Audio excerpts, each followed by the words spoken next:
આજે કોંગ્રેસ પક્ષ પરિવાર તરફથી વિછિયાથી યુવા જોડો જનયાત્રાનું પ્રસ્થાન કરવામાં આવ્યું, જેમાં આ ભ્રષ્ટ ભાજપ સરકારની સામે પૂરી તાકાતથી લડવા માટે આહવાન કરવામાં આવે છે કે હે યુવાનો, જાગો અને તમારા વિસ્તારની અંદર જ્યાં પણ અન્યાય અત્યાચાર થતો હોય, ભ્રષ્ટાચાર થતો હોય તો પૂરી તાકાતથી અવાજ ઉપાડો, અમે તમારા માટે લડવા તૈયાર છીએ।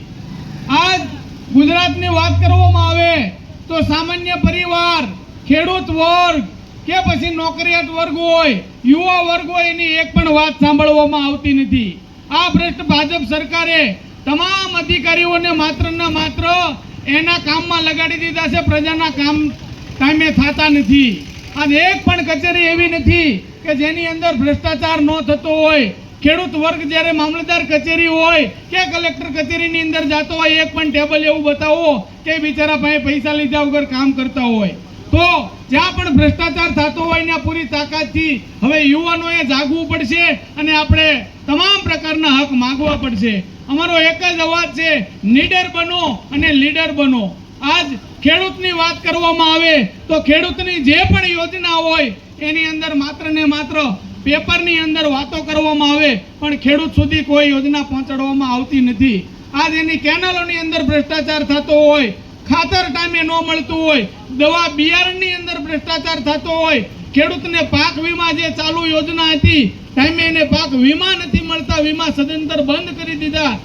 ગયા વર્ષે અસંખ્ય ખેડૂતોનો પાક નુકસાન ગયો, એને પાક વીમો ન મળ્યો, તો ક્યાં સુધી સહન કરવાનું? એટલા માટે યુવાનોને જગાડવા માટે આવ્યા છીએ। હે યુવાનો, જાગો અને આપણા અધિકાર માટે હવે આપણે લડત લડવી પડશે।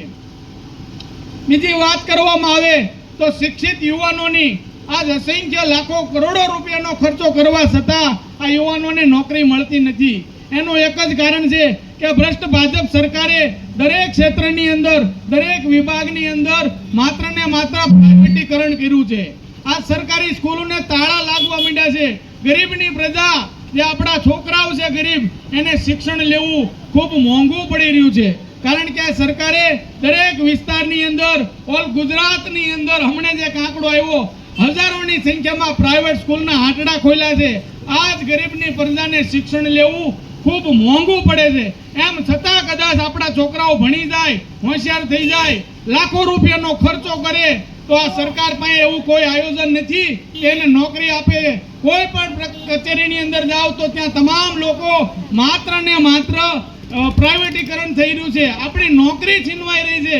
ત્યારે યુવા વર્ગે ખરેખર હવે જાગવાની જરૂર છે અને નિડરતાથી એક અવાજ ઉપાડવાની જરૂર છે। બીજી વાત કરવામાં આવે તો સરકાર, ભાજપ સરકાર, આ ભ્રષ્ટ ભાજપ સરકાર એકવાર એવી વાતો કરતી કે અમે આ ગુજરાતની અંદર, ભારતની અંદર 100 સ્માર્ટ સિટી બનાવશું, પણ આ ગરીબ પ્રજાને લૂંટવા માટે સ્માર્ટ મીટર લાવી આજ ગુજરાતની અંદર આ પવનચક્કીના હાંટડા ભ્રષ્ટ ભાજપ સરકારે ખોલ્યા અને જ્યાં ત્યાં પવનચક્કી નાખી, પવન અમારો, જમીન અમારો અને મોટા મોટી બધી પ્રકારની જમીન આપણી હોય, પવન આપણો હોય અને મોટા મોટા વેપાર કર્યા। આ વેપાર આજ ગરીબ પ્રજાને વીજળી લેવી ખૂબ મોંઘી પડે છે, ત્યારે ખેડૂતોને મફત વીજળી આપે, ખેડૂતોના દેવા માફ થાય, વિદ્યાર્થીને ટાઈમે નોકરી મળી જાય, યુવાનોને રોજગારી મળી જાય અને આ ભ્રષ્ટ ભાજપની અંદર દરેક કચેરીની અંદર યુવા વર્ગ, સામાન્ય પ્રજાની વાત સાંભળવામાં આવતી નથી। આજે એક પણ એવી કચેરી તમે બતાવો કે સામાન્ય પ્રજાની વાત સાંભળે। પોલીસ સ્ટેશનની અંદર જાઓ, મામલતદાર કચેરીની અંદર જાઓ, કલેક્ટરની અંદર જાઓ, આજ ગરીબ પ્રજાની વાત સાંભળતા નથી।